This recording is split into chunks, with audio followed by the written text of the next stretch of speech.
안녕하세요. 시므온 2세 신주희 집사입니다. 먼저 간증 자리에 서게 하신 하나님께 감사드립니다. 저는 오늘 몽골 비전 트립을 다녀오면서의 은혜와 공방을 운영하면서 주신 은혜를 나누려 합니다. 첫 번째로 몽골 비전 트립을 다녀와서 주신 은혜입니다. 몽골 사역은 언젠가 한 번은 갔다 오면 좋겠다라고 생각만 하고 있었습니다. 그러던 중 이번 비전 트립은 몽골로 간다는 것을 듣게 됐는데 이것 또한 저와는 상관이 없다고 생각했었습니다. 우연히 주일 예배 후 친구인 윤영주 집사와 차 한잔을 하게 됐는데 이번 비전 트립에 하음이 하율이가 가게 돼서 따라가게 됐다며 같이 가지 않을래? 하는 권유에 왜인지 바로 아니 못 가라는 대답이 안 나왔고 옆에 있던 남편도 갔다 오고 싶으면 갔다 오라고 말하는 것입니다. 그 이야기를 듣고 영주 집사는 바로 같이 가자며 비행기표를 알아보았고 저는 왜인지 모르게 얼렁뚱땅 가겠다고 대답을 했습니다. 지금 생각해도 왜 그랬는지는 모르겠습니다. 그렇게 몽골로 가기로 정해진 후 그래 우리 아이들을 밥 해주러 가는데 가서 밥도 해주고 몽골 헵시바 선교센터도 보고 시간이 여유가 있으면 글씨도 쓰고 멋진 풍경도 그리고 힐링하면 좋겠다고 생각하며 글씨 도구와 그림 도구를 바리바리 싸들고 몽골로 출발하게 되었습니다. 그런데 계획과는 달리 중간에 큰 은혜교회가 같이 가게 되었고 그분들의 밥까지 해드려야 하는 상황이 되었습니다. 우리 아이들 밥 해주면서 약만 들리면 되겠지. 몽골에서도 두 분의 집사님이 기다리고 계시니 쉽게 생각하고 가게 되었는데 막상 가보니 생각하는 정반대의 상황들이 펼쳐졌습니다. 생각보다 시설은 열악했고 화장실 가는 것조차 씻는 것조차 쉽지 않은 상황에다 큰은혜 교회 성도님들의 밥을 챙겨주는 일이 쉽지 않았습니다.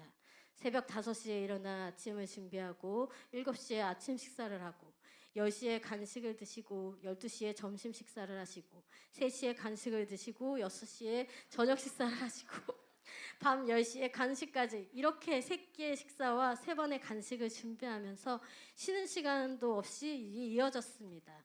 몽골 헵시바 센터 선교 앞에 호수를 산책하고 싶었는데 주방 일을 하느라 앞에 또 나가보지 못한 것이 제일 아쉽습니다. 다음번에 가게 된다면 꼭 산책도 하고 여유도 부리고 벽화도 그리고 글씨도 쓰고 오고 싶습니다. 밥 챙기는 게 힘들다 보니 씻지 못하는 것, 화장실이 불편한 것, 잠자리가 불편한 것들은 아무것도 아닌 일이었습니다. 눕기 바쁘게 쓰러져 잠이 들었고 반복적으로 시간이 흘렀는데 몽골에 있을 때는 힘들다고만 생각이 들었고 빨리 집에 가고 싶었습니다.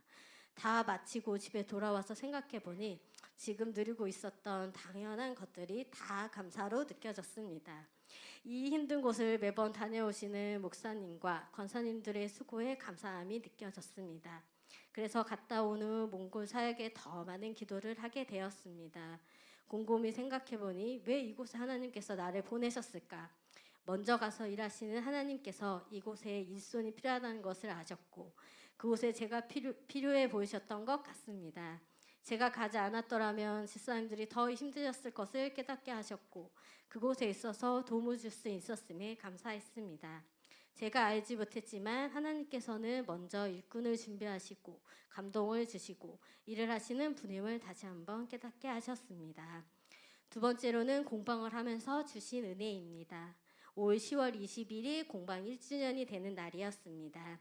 사람들은 이야기합니다. 공방을 운영하면 돈은 어떻게 버느냐고, 그게 돈이 되느냐고 묻습니다. 1년 동안 운영하면서 적자나지 않았고 월세 한 번 밀리지 않았고 잘 지내왔습니다. 때마다 수강생들을 끊이지 않게 보내주셨고 만남의 축복도 주셨습니다. 말씀을 쓴 사진들을 보시고 예수님을 믿는 수강생들이 많이 찾아오면서 서로 대화하며 서로 위로가 되고 힘이 되게 하셨습니다. 문득 왜 이곳에 공방을 하게 하셨을까 생각해 보았습니다. 처음 이곳에 왔을 때는 공실도 많고 사람들이 거의 다니지 않는 곳이었는데 왜 이곳에 마음이 들었을까요? 지나고 보니 이곳은 좋은 만남을 하게 하시기 위함이었던 것 같습니다. 은계호수 주변에는 공방들이 많습니다. 이곳에서 좋은 공방쌤들을 만나게 하셨고 공방에서의 수업뿐만이 아닌 은행동 행정센터와의 연계로 좋은 강사료를 받고 수업도 하게 하시고 외부 출강도 갈 수 있게 연결되게 하셨습니다. 점점 지경을 넓혀주심에 감사합니다. 수많은 서류 작업으로 힘들긴 하지만 배우고 있다는 마음으로 기쁘게 하고 있습니다. 먼저 가서 일하시는 하나님께서 나의 지경을 넓히기 위해 훈련시키고 있는 것 같습니다. 이제는 어떠한 일이 주어질지 기대가 되는 삶을 살고 있습니다. 모든 것이 감사한 2023년이었습니다. 더 좋은 것으로 채워주실 2024년을 기대해 봅니다. 저를 위해 아낌없이 지원해주는 남편과 부모님, 항상 기도해주시는 목사님, 사모님, 셀 리더님들과 새로운 집사님들께 감사를 드리며 간증을 마치겠습니다. 아멘.